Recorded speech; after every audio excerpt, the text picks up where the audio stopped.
Hello नमस्ते, welcome to bubbly explains. Episode 7 की शुरुआत में हम देखते हैं कि आतिश बेतुल के पिता से मिलने जेल आया है। बेतुल के पिता कहते हैं, आतिश तुमने मुझे क्यों नहीं बताया कि नाजिर ने मेरी बेटी का कत्ल किया है। आतिश कहता है, मेरे पास कोई सबूत नहीं थे इसलिए मैंने आपको नहीं बताया, मगर आपने इतनी बड़ी गलती क्यों की। वो कहता है, मैं मेरी बेटी को अपने हाथों से इंसाफ दिलाना चाहता था, अब उसकी आत्मा को शांति मिली होगी। आतिश कहता है, आप फिक्र मत कीजिए, मैं आपको जल्दी यहाँ से निकाल लूंगा। फिर वो कहता है, नहीं, मैं चाहता हूँ मुझे मेरी भी सजा मिले, इसलिए तुम मुझे यहाँ से नहीं निकालोगे। दूसरी तरफ मरजान की माँ हैदर को कहती है, तुमने मेरे बच्चे को क्यों नहीं बचाया, तुमने उसे प्रोटेक्ट क्यों नहीं किया। हैदर कहता है, समय आने पर सबको अपने किए की सजा जरूर मिलेगी। आतिश की मॉम ने ये किया है, उसे भी ये दर्द महसूस होना चाहिए जो दर्द उसने आज मुझे दिया है। दूसरी तरफ मरजान की फ्रेंड उससे कहती है, खुद को संभालो, इस दर्द से खुद को निकालो और अपने परिवार का सपोर्ट करो। मरजान कहती है, नहीं, मैं नहीं संभाल पा रही हूँ, तुम जानती हो ना मेरा भाई मेरी जिंदगी की रोशनी था, ये सब आतिश की वजह से हुआ है।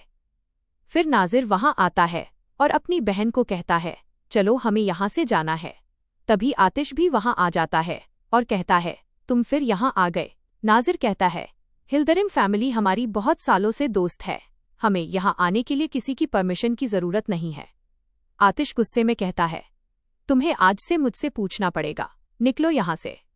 दमित कहती है, बस करो तुम दोनों बच्चों की तरह लड़ना, मरजान की हालत तो देखो तुम लोग, शैतान कहीं के। मरजान दमित को रोकती है। दमित कहती है, मैं बाद में आती हूँ मरजान, और वहां से चली जाती है। यहाँ ऑफिस मैनेजर को नाजिर की कॉल आती है। नाजिर कहता है, तुम मेरा फोन क्यों नहीं उठा रहे हो। वो कहता है कि वो काम में बिजी था और जो इन्फॉर्मेशन चाहिए वो जमा नहीं कर पा रहा है। नाजिर कहता है, कुछ भी करो और जल्दी करो। डायरेक्टर उसे किसी से बात करते हुए देख लेती है और अपने असिस्टेंट को कहती है कि आज के बाद सारी रिपोर्ट्स तुम मुझे दोगे और यासिर को इस बारे में कुछ भी नहीं बताओगे। मरजान आतिश को कहती है, रुको, मेरी तरफ देखो, यहाँ किसी की मौत हुई है, तुम ऐसे ही सबको घर से बाहर नहीं निकाल सकते। आतिश कहता है, ये मेरा घर है, मैं जिसे चाहूँ उसे यहाँ से फेंक सकता हूँ। मरजान कहती है, मेरा दिमाग मत खराब करो, तुम्हारा दिल पत्थर का है क्या। आतिश कहता है, तुम्हारा भाई एक खूनी था, कोई महान इंसान नहीं। मरजान कहती है, मेरे भाई ने अपनी गलतियों का पछतावा करने का सोच लिया था और वह तुम्हारी वजह से मर गया।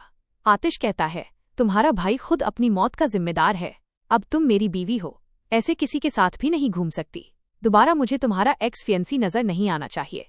मरजान कहती है, तुम मुझे लोगों से बात करने से नहीं रोक सकते, तुम सिर्फ मेरी जिंदगी में खुद को बड़ा दिखाने की कोशिश कर रहे हो। आतिश कहता है, मैं ही अब तुम्हारी पूरी दुनिया हूँ। इतना कहकर वो स्टोर रूम में चला जाता है और उस बोर्ड को देखने लगता है। वो मरजान के भाई के फोटो पर क्रॉस लगाता है और कमरे के बाहर आ जाता है। मरजान पीछे से ये सब देखती है और सोचती है कि इस रूम में क्या है। वो उस कमरे को खोलने की कोशिश करती है, लेकिन वो बंद होता है। यहाँ दोनों फैमिली बैठी हुई है। आतिश की मॉम कहती है, मुझे हलवा बहुत पसंद है। मरजान के फादर कहते हैं, आपको शर्म नहीं आ रही है। आतिश की माँ कहती है, तुम्हें क्या प्रॉब्लम है, ये तो हमारे यहाँ की रीत है हलवा खाना, इसमें शर्म आने जैसी क्या है। मरजान की माँ गुस्से में कहती है, मैं उम्मीद करती हूँ ये हलवा तुम्हारी जिंदगी का आखिरी खाना हो। आतिश की माँ गुस्से से बोलती है, बकवास बंद कर, तुम्हारे बेटे को वही मिला जो उसने किया था, उसे अपने कर्मों की सजा मिली है। फिर मरजान की माँ वहां से रोते हुए बाहर आ जाती है। पीछे से हैदर भी आता है। वो कहती है, मेरा बेटा ठीक से जी भी नहीं पाया, वो मर चुका है। हैदर कहता है, तुम रो मत, मैं इन सब से अपने बेटे के मौत का बदला लूंगा, इस औरत को भी वही दर्द होना चाहिए जो मुझे आज हो रहा है। फिर मरजान अपने भाई के कमरे में आती है। वहां असली उसके भाई का कमरा लेना चाहती है और सारा सामान बाहर निकलवा रही होती है। मरजान कहती है, तुम इस रूम में क्या कर रही हो, निकलो यहाँ से।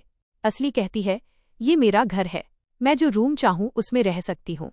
मरजान गुस्से में फिर कहती है, निकलो यहाँ से। असली कहती है, तुम्हारे भाई को अपने कर्मों की सजा मिली है। फिर आतिश वहां आ जाता है और पूछता है, क्या हो रहा है यहाँ। मरजान रोते हुए कहती है, तुम्हारी बहन मेरे भाई का कमरा लेना चाहती है, यह कमरा मेरे भाई की आखिरी निशानी है।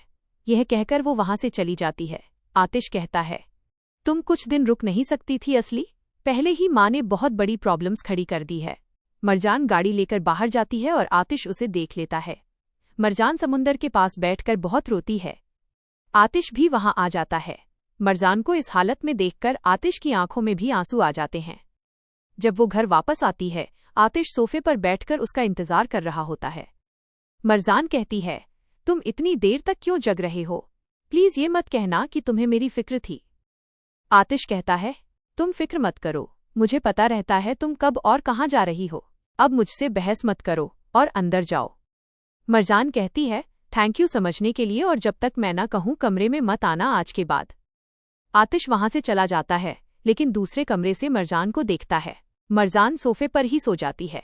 तभी आतिश एक नौकरानी से कहता है कि ये शॉल जाकर मरजान को उड़ा दो, उसे ठंड लग रही है। सुबह हो जाती है। मरजान आतिश को देखती है और सोचती है कि क्या ये पूरी रात यहीं खड़ा था। फिर मरजान कहती है, मुझे कपड़े चेंज करने हैं, क्या तुम कमरे के बाहर जाओगे? आतिश के जाते ही मरजान उसकी जैकेट से उस खुफिया कमरे की चाबी निकाल लेती है। दूसरी तरफ हैदर शाहीन से मिलने आता है। शाहीन कहता है, ऑफिस क्यों नहीं आते? हैदर कहता है, मैं बाहर ही बात करना चाहता था। तुम जिस बिजनेस की बात कर रहे थे उसके बारे में बताओ। शाहीन कहता है, इसमें रिस्क बहुत है और पैसा बहुत ज्यादा। हैदर कहता है, ये खतरनाक है, मुझे सोचने का थोड़ा मौका दो। हैदर के जाने के बाद कमाल पैसों से भरा बैग लेकर शाहीन के पास आता है और कहता है, आतिश ने सलाम भेजा है। भाई ने कहा है कि कुछ भी हो जाए, हैदर ये बिजनेस डील एक्सेप्ट करना चाहिए। कमाल कहता है कि बाकी के पैसे काम होने के बाद मिल जाएंगे। मरजान चाबी से उस खुफिया कमरे को खोलती है। जब वो उस बोर्ड को देखती है तो वहां कुछ भी नहीं होता। उसे नीचे पड़ी हुई एक फोटो मिलती है और वो सोचती है कि ये लोग कौन हैं। तभी पीछे से आतिश आ जाता है और कहता है, छोटी बच्ची, तुम यहाँ क्या कर रही हो?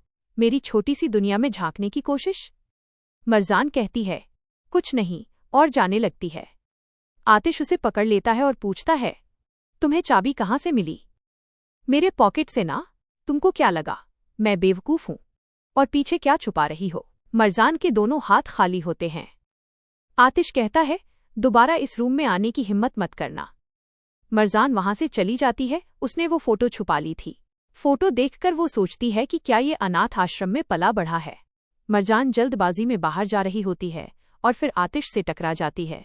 आतिश पूछता है, कहाँ जा रही हो? मरजान कहती है, तुमसे मतलब? आतिश कहता है, बीवी हो तुम मेरी। मरजान कहती है, मैं तुम्हारी बीवी हूँ, नौकरानी नहीं। मैं तुम्हारा पर्दाफाश करने की कोशिश कर रही हूँ और तुम्हारा पिछला कल जानना चाहती हूँ। आतिश कहता है, फिर हम साथ चलेंगे। दूसरी तरफ नाजिर फिर कंपनी में आया है और शाहीन से फाइल मांगता है। शाहीन कहता है, मैं मरजान मैम की बहुत इज्जत करता हूँ, मेरी जॉब रिस्क में है। नाजिर उसे धमकी देता है और वहां से चला जाता है। मरजान और आतिश यशील नाम की एक औरत से मिलते हैं। आतिश उसे गले लगाता है, जिसे देखकर मरजान को थोड़ी जलन होती है। यशील बताती है कि आतिश 7 साल पहले उनके अनाथ आश्रम आया था और बहुत बड़ा डोनेशन दिया था। मरजान एक फोटो दिखाकर पूछती है कि क्या आप इन्हें पहचानती हैं? वह औरत कहती है, हाँ, यह आतिश है। जब तुम पहली बार आश्रम आए थे तब तुम्हारी आंखों में बहुत गुस्सा और दर्द था। ये सुनकर मरजान को पुरानी बातें याद आती हैं। इधर हैदर यासीर को फोन करके शिपमेंट की इन्फॉर्मेशन मांगता है। यासीर कहता है कि अब जाहिदा सब संभालती हैं और उनसे इन्फॉर्मेशन निकालना मुश्किल है। हैदर उसे दबाव डालता है। यासीर कोशिश करता है पर जाहिदा उसे पकड़ लेती है और अपने एम्प्लॉय को कहती है कि यासीर को कुछ पता नहीं चलना चाहिए। मरजान और आतिश घर आते हैं। मरजान उसे वो फोटो वापस दे देती है। आतिश कहता है, उम्मीद है तुम्हें जवाब मिल गए होंगे। मरजान की सीट बेल्ट फंस जाती है और आतिश उसे निकालने में मदद करता है, जिससे उनके बीच एक रोमांटिक पल बनता है। घर पर कमाल और असली आते हैं। कमाल कहता है, सुना है मेरी फोटो मरजान के हाथ लग गई थी। आतिश कहता है, हाँ, पर उस लेडी ने तुम्हारी कहानी ऐसे सुनाई जैसे वो मेरी हो। कमाल बताता है कि आश्रम में मिस वेदा ने उसका माँ की तरह ध्यान रखा था। आतिश कहता है कि हैदर ने शाहीन के साथ काम करने के लिए मानकर अपने लिए खुद ही गड्ढा खोदा है। मरजान अपने पिता को अनाथ आश्रम वाली बात बताती है। हैदर कहता है, हमें नया काम शुरू करना है और मुझे तुम्हारे सिग्नेचर की जरूरत है, क्योंकि शिपमेंट आतिश के सिग्नेचर से चलती है। मरजान थोड़ा हिचकिचाती है पर हैदर उसे मना लेता है। अगले सीन में आतिश अपनी बहन इलुल की कब्र पर आता है और बहुत रोता है। वो एक और कब्र पर भी गुलदस्ता रखता है जो उसके माँ बाप की है। बैक स्टोरी में दिखाया जाता है कि कैसे बचपन में उसके माँ बाप उसे स्कूल छोड़कर गए थे पर वापस नहीं आए क्योंकि उनका एक्सीडेंट हो गया था। आतिश कहता है कि उसने कभी अपनी बहन को ये नहीं पता चलने दिया कि उनके माता पिता अब इस दुनिया में नहीं हैं। वापस घर पर मरजान देखती है कि असली ने उसके भाई के कमरे से सारा सामान हटा दिया है। वो गुस्से में सारी चीजें तोड़ने लगती है। आतिश वहां आकर सबको बाहर भेजता है। मरजान बहुत रोती है और कहती है कि वो ये सब बर्दाश्त नहीं कर पा रही। दूसरी तरफ मरजान की माँ असली की कॉफी में चुपके से जहर डाल देती है। मरजान जब घर से बाहर जाने लगती है तभी अंदर से चीखने की आवाज आती है। असली बेहोश होकर गिर गई है। आतिश तुरंत उसे अस्पताल लेकर भागता है। हैदर समझ जाता है कि ये उसकी पत्नी नरमीन ने किया है। अस्पताल में डॉक्टर कहते हैं कि असली को जहर दिया गया था, पर अब वो ठीक है। आतिश की माँ मरजान पर गुस्सा करती है और उसे वहां से जाने को कहती है। मरजान उस आदमी से मिलने जाती है जिसने फोन किया था। वो आदमी पहले कहता है कि वहां आतिश नाम का कोई लड़का नहीं था, पर फिर कमाल के कहने पर वो पलट जाता है और मरजान को आतिश की फोटो दिखा देता है। ऑफिस में यासीर शिपमेंट की फाइलों की फोटो खींच लेता है। नाजिर मरजान से मिलकर अपनी गलतियों की माफी मांगता है और मरजान उसे माफ कर देती है। जब मरजान नाजिर की गाड़ी से उतरती है, आतिश उसे देख लेता है और बहुत गुस्से में आता है। वो मरजान का हाथ पकड़कर उसे डांटता है। अंत में आतिश के बचपन का एक सीन दिखाया जाता है जहां हैदर और नरमीन उसे मार रहे हैं और आतिश कहता है कि तुम्हें इस पर पछतावा होगा। यहीं पर यह एपिसोड खत्म होता है।